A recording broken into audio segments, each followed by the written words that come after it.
안녕하세요. 18.5도입니다. 장인이 양음을 사랑한 이야기, 장현과 양음의 연인 이야기를 오늘 영상에서 해보려고 합니다. 이전 영상에서 사실 장현과 양음의 관계에 대해서 이방인으로 양음의 짝사랑, 그리고 장현이 동생처럼 거두어준 곳으로 더 깊이 들어가지는 사실 않았는데요. 오늘은 두 사람의 관계를 조금 더 깊이 들여다보려고 합니다. 그렇게 들여다보면 장현이 왜 길채에게 그렇게 집착할까, 처음 만들었던 영상에서 못했던 이야기들이 추가될 수 있을 것 같습니다. 장현이 양음을 처음 만난 건 양음이 꼬마였을 때 몹쓸 짓을 당할 뻔할 때였죠. 두 사람에게 중요한 사건이었습니다. 그때 장현이 그 남자를 공격해서 어린 양음을 구해줍니다. 장현으로 보이는 아이 역시도 꼬마는 아니지만 청소년쯤 돼 보이는 어린아이였죠. 양음은 은산에서 공로가 됐다고 합니다. 양음의 부모는 조선군의 토벌로 모두 죽게 됐죠. 그리고 양음은 노비로 팔렸습니다. 양음의 부부가 만난 곳은 평안북도 회룡이라고 그러죠. 그리고 양음은 평안남도에 있는 은산 관하에서 공로가 됩니다. 거기서 사건이 터진 거죠.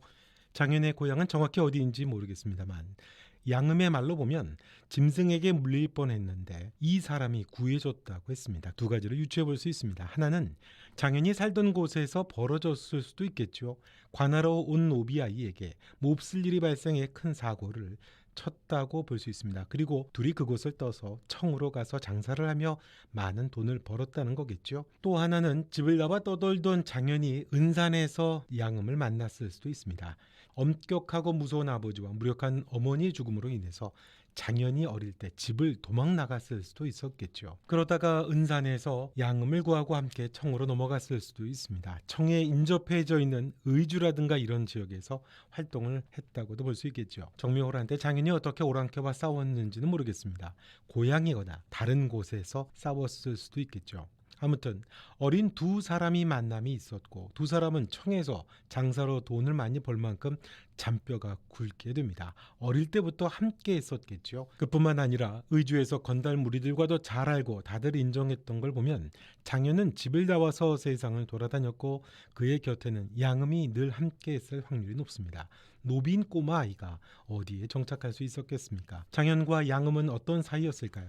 장현에게는 의미심장한 장면이 하나 있습니다. 바로 양음이 위기에 처했을 때, 드라마 초반부에 오랑캐를 만나 위기에 처할 때 양음을 구해주던 장면이었죠. 그때 장현과 양음의 컷이 기억에 오래 남습니다. 단도를 사러 가다가 오랑캐에 의해 사로잡혀서 양음이 죽을 뻔했는데 여기서 사실 단도도 연인들의 징표였죠. 장현이 길채에게 단도를 주었었고요. 양음이 장현에게 단도를 사주려고 하다가 변을 당했잖아요. 그때 장현이 양음을 구하면서 화를 내죠. 그렇게 말을 합니다. 누가 그런 거 필요하댔어. 네가 어떻게 되면 난 이라고 말을 끊습니다. 무슨 말이 생략된 걸까요? 난 어떻게 살라고. 살 수 없어. 난 미쳐버릴지도 몰라. 뭐 그런 말이 생략된 게 아닐까요? 그걸 장현이 차마 표현하지 못합니다. 확인해 주지 않는 거죠. 양음의 손목을 잡았던 팔을 장현이 급히 빼는 걸 볼 수 있습니다.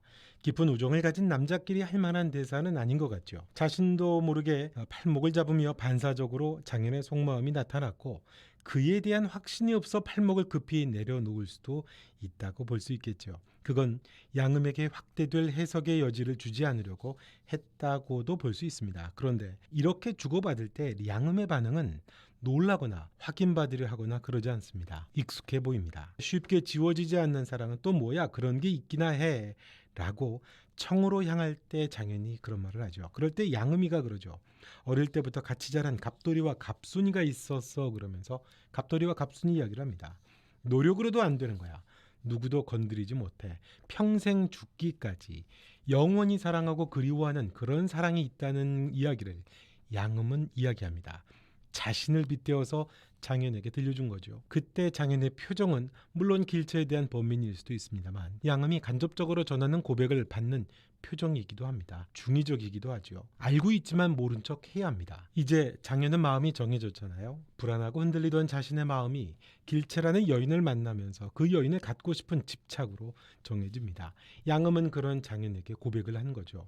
알면서도 모른 척 해야 하고 모른 척하지만 그 마음 한 조각을 알고 있다는 두 사람의 메시지가 서로 오고 갔다고 봐야죠. 두 사람이 함께하며 주고받는 대화에는 이런 긴장들이 많습니다. 늘 은유가 깔려 있고요.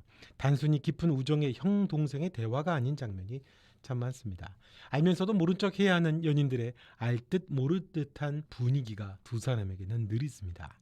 난 네 옆에 있으면 되니까라며 장현의 팔을 베고 눕던 양음도 그냥 단순히 자신만 좋아서 설레이며 몰래 눕는 것 같지가 않죠. 자연스럽습니다. 그런 비슷한 선을 두 사람은 오고 갔던 것 같습니다. 물론 그게 어떤 성적 행위까지를 의미하는 건 아니고요. 또 길채에게 거짓말을 해서 둘 사이를 갈라놓았던 양음에게 장현이 찾아가죠. 그리고 분노합니다. 그때도 사실 두 사람의 관계는 조금 묘하죠. 깊은 벗으로 대하기에는 양음의 차분하고 당당함 그리고 처연함이 있습니다. 장현의 분노도 단순하지가 않죠. 특별한 두 사람 사이의 대화가 아닙니다. 양음은 늘 기다리고 장현은 방황하고 연인 아닌 연인의 느낌이 있습니다. 장현은 늘 곁에 양음을 두죠. 그리고 종종 양음에게 넌 왜 형이라고 안 하냐고 합니다. 그런데 양음은 그 말에 특별한 대꾸를 하지 않습니다. 자신이 형이라고 부르는 순간 연인으로 마음에 담고 있는 장현을 부정하기 때문이죠. 형이라고 부르라는 의미 안에도 장현이 스스로 자신의 마음을 지키려고 던지는 의지이기도 한데 그 말을 들은 양음은 대수롭지 않게 늘 너라고 부릅니다. 나이를 초월해 너라는 말을 붙일 수 있는 사이는 연인일 때 넘을 수 있는 선 아닐까요? 양음은 그래서 장현의 말을 무시해버립니다. 오랑캐 첩자로 몰려 고문으로 고통받는 그 장면도 기억나시죠? 그런 장면을 볼 때 양음의 눈빛은 괴로워하는 연인의 눈빛이죠. 연인의 고통을 괴로워하며 우는 양음을 장현이 보는데 그 장현의 눈빛도 애처롭습니다. 사람에 대한 애정, 연인에 대한 애정, 그 애매한 경계에서 장현이 양음을 보는 눈빛은 연인의 눈빛에 가깝죠. 연인이지만 평생 연인이 될 수 없는 그 무게를 짊어지고 가야 하는 양음을 보는 안타깝고 슬픈 눈빛입니다. 왜 그럴까요? 장현에게는 아버지가 부재합니다. 어머니도 부재하죠. 더구나 그 어린 나이에 집을 나왔다면 아들이 아버지에게서 배우는 남성의 동일화 과정이 없었을 겁니다. 아이들은 보고 흉내내는 과정에서 남자도 되고 여자도 되고 인격을 배워가죠. 그 비슷한 경우가 연준이었습니다. 연준은 고아였지요. 하지만 능군리 어르신들을 통해서 동일화 과정을 만들어갔습니다. 남자아이는 아버지를 보며 남성으로 가고 여자아이는 어머니를 보고 여성으로 가죠. 그렇게 성주체성을 주로 학습하게 됩니다. 이 관계가 없거나 망쳐지면 아마도 무의식적으로라도 회복하려는 심리가 있지 않을까요? 같은 성의 부모에게서 사랑을 받지 못해서 같은 성으로부터 사랑을 받으려는 욕구, 보상 같은 것일 수도 있겠죠. 동성을 가진 사람과 건전한 비성적 관계를 갖는다면 또 영향을 받을 수도 있겠죠. 장현은 아버지에게 그렇게 간청을 했는데도 어머니의 죽음을 봐야 했던 비극이 있습니다. 장현에게는 치명적인 과거죠. 아버지와의 친밀도는 없었겠죠. 그런데 그런 장현이 거친 세상에서 어릴 때부터 함께하게 된 사람이 바로 어린 양음입니다. 양음이 선천적이었는지 어떤 이유에서였는지는 알 수 없지만 양음은 남자를 사랑하죠. 남성성의 확신을 가져야 될 나이에 장현은 아버지의 부재를 경험하고 양음과 함께 해야 했습니다. 둘은 험한 시절 서로를 의지했겠죠. 그 정도로 성공하고 무예까지 그렇게 깊어졌으니까요. 양음은 처음부터 장현을 좋아했겠죠. 자신의 목숨을 구해줬고 어린 노비인 자신을 챙겨주는 사람이잖아요. 의지가 되고 곁에 있는 사람이고 세상과 화합하지 못하는 자신과 비슷한 이방인입니다. 어린 장현에게도 이방인처럼 살아가는 가운데 가장 가까이 곁에 있는 사람이 혼자 있는 장현의 곁에 있는 사람이 양음이었겠죠. 단순히 연인 아닌 연인 같은 감정을 가지지 않았을까요? 양음이 그런 말을 하죠. 그 여자는 너에게 상처를 주고 비참하게 할 사람이야.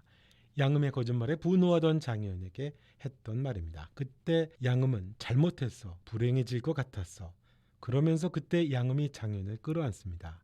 그게 처음이라면, 그게 몇 번이었던 장면이라면 그 가정을 가지고 이 포옹을 한번 바라보면 장현도 양음도 둘 다 어색해하지를 않습니다. 그리고 장현이 말하죠. 넌 몰라. 그 여자가 나에게 뭔지라고 합니다.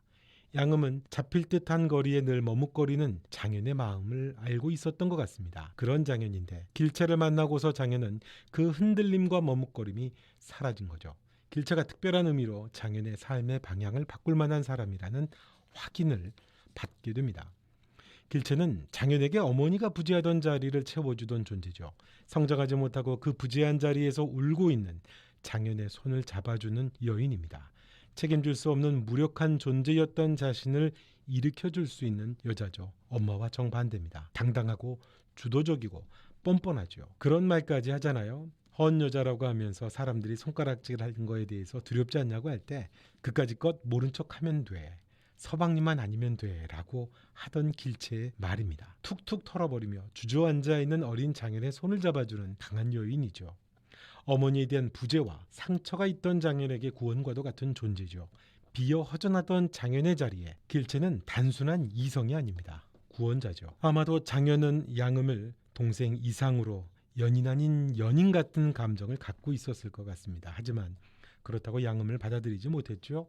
그래서 늘 바람 같은 장현이 여인을 만나는 게 양음에게는 그리 큰 문제는 아니었던 것 같습니다. 그런데 길체라고 하는 특별한 여인을 통해서 장현의 삶의 방향이 정해지게 됩니다. 희미하던 장현이 분명해지죠. 무모할 정도의 장현의 집착은 양음을 불안하게 합니다. 그건 양음에게는 위기이고 그 위기에 대한 불안함이 양음의 비극으로 발전하게 되는 거죠. 연인은 장현과 길체만의 이야기는 아닌 것 같습니다. 시대와 조우하지 못하는 아픈 영혼들이 서로를 의지하던 연인들이 있었죠. 장현과 길체의 연인이라는 그리움도 있지만 상처 입은 연인들의 드러낼 수 없는 그리움도 있습니다. 어떤 연인들은 서로를 그리워하는 아픔인데 비해서 어떤 연인은 혼자 버려져야 하는 비극이 이 연인의 그리움이라는 제목에 담긴 의미도 되겠죠. 장현과 양음의 연인의 의미는 단순히 생물학적인 사랑의 감정이 아니라 힘든 시대에 서로 의지하는 사람 대 사람이 갖는 위로와 안식의 관계라고도 할 수 있을 것 같습니다. 연인은 그런 의미도 갖지 않을까요? 오늘 영상은 여기까지 하겠습니다. 영상 좋으셨다면 좋아요, 구독 부탁드리겠습니다. 지금까지 18.5도였습니다. 또 뵙겠습니다.